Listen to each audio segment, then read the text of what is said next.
11 Alive's Joe Ripley joining us from the Classic City. Joe, a lot developing overnight in Athens.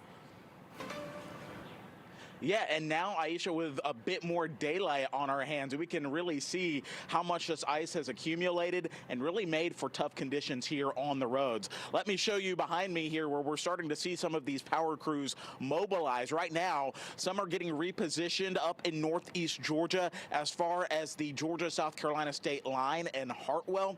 That is where we understand roads are pretty hazardous right now. Some roads here in Athens also looking pretty rough. If you can zoom in, Adrian, and take a look at the roads here. Some cars have tried to navigate this stretch, and they've been mildly successful, just a few slipping and sliding around, but nothing too major. But if you can avoid it at all costs, you should. Stay home, stay off the roads, because this ice is dangerous, and it continues to fall. The precipitation here in Athens, we've seen roads pretty much clear for the majority of the morning, but we know, especially with the sun not really peeking out as much as we'd like, it's going to take a while for this ice to melt. And we were actually just trying to navigate our way around some of these hazards here outside of our hotel in downtown Athens. Some of the umbrellas had fallen over because of heavy winds and because they had so much ice built up on top of them. Adrian, come over here and let me show you all watching at home what we're dealing with. This was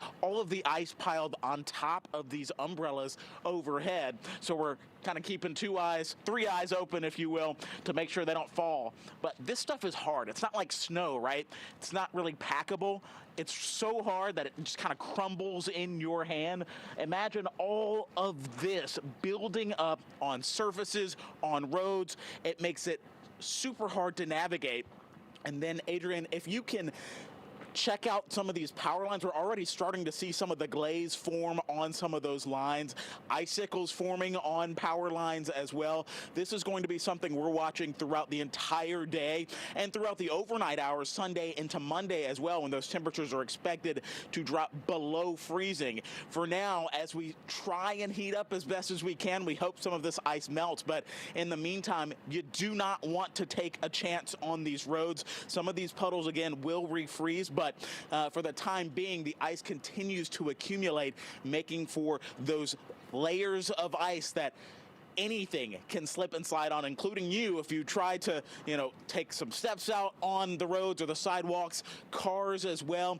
Power crews are out and about. Emergency crews are out and about, trying to make sure that people are safe. You do not want to get in their way and risk putting more work on their place. For now, we're live in Athens. Joe Ripley, 11 Alive News.